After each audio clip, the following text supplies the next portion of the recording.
Não é de hoje que a população se pergunta por que o estádio mais caro da Copa do Mundo de 2014 não serve praticamente para nada. Pois é, Mané Garrincha mal recebe jogos e competições. Só para manter a arena, o governo gasta cerca de R$700 mil por mês. Dinheiro que poderia ser investido em saúde e educação, por exemplo. As obras que, segundo o Ministério Público Federal, foram superfaturadas, custaram aos cofres públicos quase R$2 bilhões. Os desvios são investigados pela Operação Panatenaico. Em meio às polêmicas, o mais inacreditável é que o Mané Garrincha não tem retorno financeiro e só acumula despesas. Enquanto isso, faltam espaços de lazer e para a prática de esportes em praticamente todas as regiões do DF. Uma contradição, no mínimo, revoltante. É que você acompanha agora em mais uma reportagem especial de Rodrigo Miranda.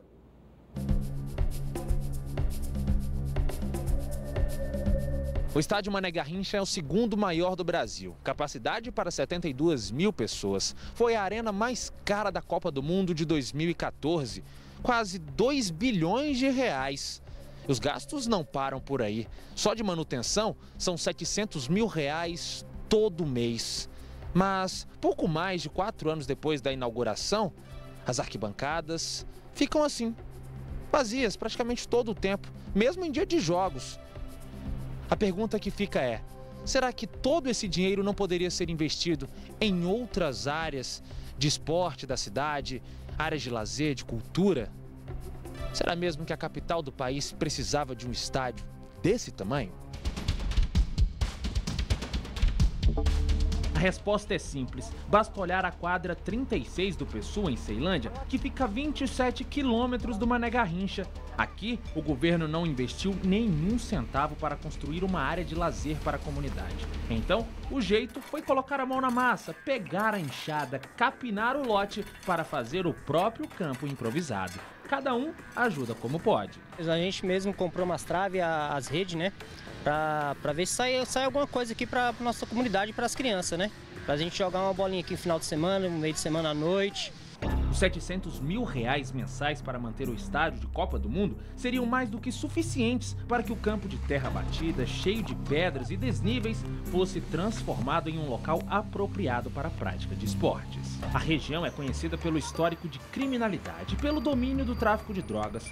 Por isso, o esporte e o lazer aqui podem mudar a vida de muitas pessoas. Quem não liga para as dificuldades e quer mesmo é aproveitar o campo é a criançada. O sonho nem é jogar no Mané Garrincha. Um local melhor e que não machuque tanto já estaria de bom tamanho. Machuca meu pé. Toda vez é assim? É, toda vez. Quem também convive com o risco de se machucar o tempo todo por causa de estruturas precárias são os skatistas da capital do país. Nessa pista em Águas Claras, as manobras ficam ainda mais arriscadas com as rachaduras e buracos na pista. Uma vez eu estava andando aqui de skate, quando a rodinha travou, eu meti a cabeça no chão pelo questão de falta de manutenção na pista. Acabei tomando 18 pontos na cabeça e um dia desacordado no hospital. Nós levamos esse especialista em administração pública para ver de perto o local. Enquanto uns espaços têm tanta verba para manutenção, outros não têm praticamente nada. Realmente é um descaso com dinheiro. Foi feita uma obra há 5 anos, a entrega tem 5 anos, pelo próprio pessoal falou aqui. Você vê que não teve mais manutenção. Então hoje tem uma degradação total da área. A situação é ainda mais complicada para os skatistas do plano piloto. Sem espaços para praticar o esporte, o setor bancário sul virou um palco perfeito para isso. Com R$2 bilhões dava para fazer pista a nível internacional em todas as cidades satélites. E eu acho que assim, o estádio lá parado do jeito que está, não mobiliza ninguém, não traz retorno nenhum à sociedade. O descaso com os complexos esportivos da cidade assusta. Onde era para ter campos de futebol, quadras poliesportivas e parquinhos para as crianças, só tem mato, estruturas depredadas, falta de manutenção e abandono.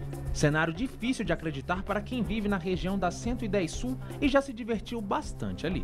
É muito triste, né, a gente ver uma área assim tão boa abandonada. E o pior é que não acontece somente aqui nessa quadra, né? Para o especialista em administração pública, que também viu o local de perto, o descaso aqui foi tão grande que a única solução é refazer tudo e mesmo assim o valor imaginado para a obra é irrisório, perto do que foi gasto na construção do Mané Garrincha e na manutenção do estádio.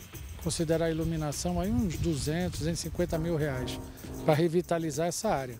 Enquanto alguns complexos esportivos clamam por ajuda para sobreviver, o bilionário Mané Garrincha recebe mais eventos do que partidas de futebol. Um exemplo foi o Fórum Mundial da Água, realizado em março desse ano. A Secretaria de Esporte, Turismo e Lazer informou que desde 2013, quando foi inaugurado, o local foi palco de 118 jogos e 175 eventos. Em 2018, foram 10 jogos e 7 eventos. Em uma comparação com o Maracanã, que tem 79 mil lugares e enfrenta problemas parecidos com os do Mané Garrincha, a Arena Carioca recebeu 980 mil pessoas somente em jogos oficiais, como Brasileirão e Copa do Brasil em 2017. Ou seja, quase um terço de todo o público do Mané Garrincha desde a reabertura em 2013. Para tentar dar uma destinação melhor à arena e ao complexo esportivo da região, o GDF tenta passar a gestão do espaço para a iniciativa privada, o que ainda deve demorar a acontecer. Este ano foi feito o processo de abertura dos candidatos, houve um grupo interessado que apresentou proposta, logo após o Tribunal de Contas suspendeu o certame para dirimir algumas dúvidas e a Terracap e o governo têm trabalhado para responder todas essas dúvidas que foram levantadas pelo Tribunal de Contas e a nossa expectativa é que com essas dúvidas sendo sanadas, o processo volte a transcorrer com tranquilidade e naturalidade. Mas o sobrepreço do estádio Mané Garrincha, estimado em 900 milhões, chamou a atenção.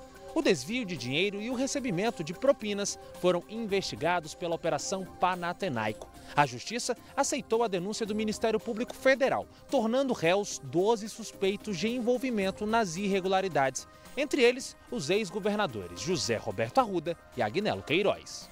Os envolvidos devem responder por organização criminosa, corrupção passiva, corrupção ativa, lavagem de dinheiro e fraude à licitação. A Operação Panatenaico foi deflagrada em maio de 2017. O alvo era justamente a formação de um cartel por várias empreiteiras para burlar e fraudar o caráter competitivo da licitação e assegurar que a obra fosse feita pelas empresas Andrade Gutierrez e pela Via Engenharia. Por causa do desenrolar das investigações, a Justiça Federal proibiu a Via Engenharia de celebrar novos contratos com o poder público.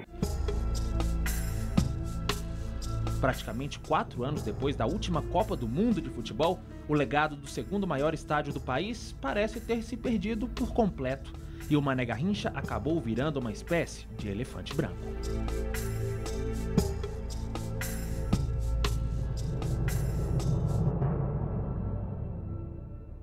Cláudio Roberto, a gente vê essas imagens, a gente tinha tanta esperança de movimentar futebol, shows. O que falta aí para os governantes para realmente ter criatividade e movimentar esse espaço tão bonito? E é uma pena, porque além de branco, nós temos um elefante morto, né? Isso é que é sério e custa muito caro manter. A solução para isso já foi adotada pelo GDF e pela Terracap, que é a privatização da gestão do estádio e oferecendo em contrapartida para as empresas ou para a empresa que ganhar o contrato, oferecendo a oportunidade de essa empresa explorar toda aquela região ali do ponto de vista comercial. E ganhou um projeto, há mais de um ano atrás, ganhou um projeto que foi denominado de Arenaplex, como foi explicado aqui pelo secretário de Turismo, e é um bom projeto, o projeto é muito interessante, eu vi sim, mas o problema é o seguinte, o boicote começa no próprio GDF. Primeiro, um sub do sub da Secretaria de Gestão do Território sentou em cima desse projeto, que aparentemente por não gostar dele, e ficou lá na gaveta esse projeto durante meses a fio. Quando chega na hora de fazer a licitação, e na hora de inclusive ser declarada na abertura dos envelopes de propostas e tal, o Tribunal de Contas, que examinou a licitação, que examinou o contrato, o edital de licitação, que determinou tudo o que deveria constar, que examinou minuciosamente, demoradamente o edital de licitação. No dia da licitação, o Tribunal de Contas vai lá e, suspende tudo, né? Novamente dedicando-se à sua especialidade de criar dificuldades, sabe-se lá para quê. Uma tentativa de assalto acabou em tragédia na BR-040 entre Lusiânia e Cristalina. Um ônibus que vinha de São Paulo para Brasília foi abordado por 2 ladrões armados por volta das 4 horas da madrugada desta terça-feira. Ao perceberem que entre os passageiros havia um policial militar fardado, os ladrões começaram a atirar. O sargento da Polícia Militar, Hernandes José Rosa, viajava com um agente penitenciário. Os 2 reagiram e, na troca de tiros, os assaltantes e o sargento morreram. Uma passageira está internada em estado gravíssimo e outro passageiro ficou ferido, mas a situação dele é estável. Em nota, a Real Expresso informou que está prestando assistência e que vai oficializar um pedido junto às autoridades estaduais e federais para melhorar a segurança das empresas de transporte que atuam no trecho onde aconteceu a tentativa de assalto. Cláudio Humberto, um crime, uma tragédia. Uma tragédia, mais um pai de família, né, que é assassinado de forma tão brutal e violenta e covarde, né? O sargento foi executado porque estava fardado, simples assim. Ainda bem que o agente penitenciário reagiu ao assalto e conseguiu ferir de morte os dois bandidos. A situação de insegurança pública aqui no Distrito Federal chegou a um ponto, Rodrigo, em que nós temos aqui o retorno, aqui no Cerrado do Brasil, do assalto à diligência do Velho Oeste americano. O que era a diligência do Velho Oeste, se não ônibus? As diligências transportavam pessoas, assim como os ônibus também as transportam. Como na época das diligências do Velho Oeste americano, os bandoleiros paravam as diligências a bala, inclusive matando o condutor. Hoje, os bandidos, os bandoleiros, param os ônibus também a bala para fazer os seus assaltos. Tudo isso eles fazem com frequência, a nova forma de crime, sem serem incomodados minimamente pelas forças de segurança pública. A gente espera que o martírio desses sargentos sirva de estímulo e sirva, inclusive, como uma forma de as autoridades de segurança pública aqui do Distrito Federal tomem vergonha e façam uma revisão das suas práticas e das suas estratégias de enfrentamento do crime. Hoje à tarde, o presidente Michel Temer vai fazer um balanço dos 2 anos de governo. O presidente convocou representantes dos 29 ministérios, além de líderes do Congresso, ex-ministros e chefes de estatais. A gente volta ao vivo com a Renata Dourado. Já está pronto esse balanço aí, Renata?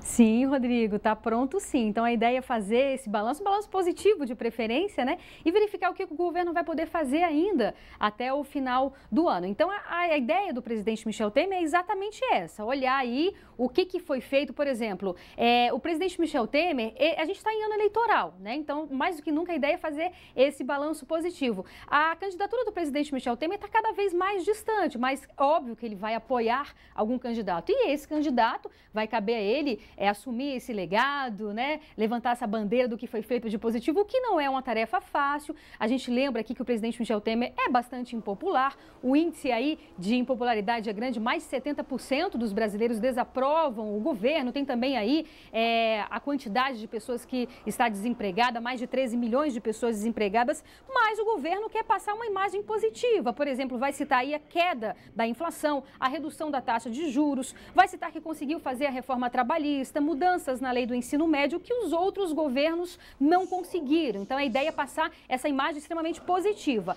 Vai reforçar a imagem de grande articulista do presidente Michel Temer, que conseguiu governar com o apoio do Congresso Nacional. Por sinal, o apoio do Congresso Nacional que mantém também o presidente Michel Temer. A gente lembra aqui que 2 denúncias foram apresentadas contra ele, denúncias essas que foram barradas pelos deputados federais. É isso, Rodrigo. Obrigado, Renata, trazendo as informações do balanço do governo. E a seguir, Operação Afrodite. Motéis começam a passar por vistoria para o Dia dos Namorados. Band Cidade, volta já.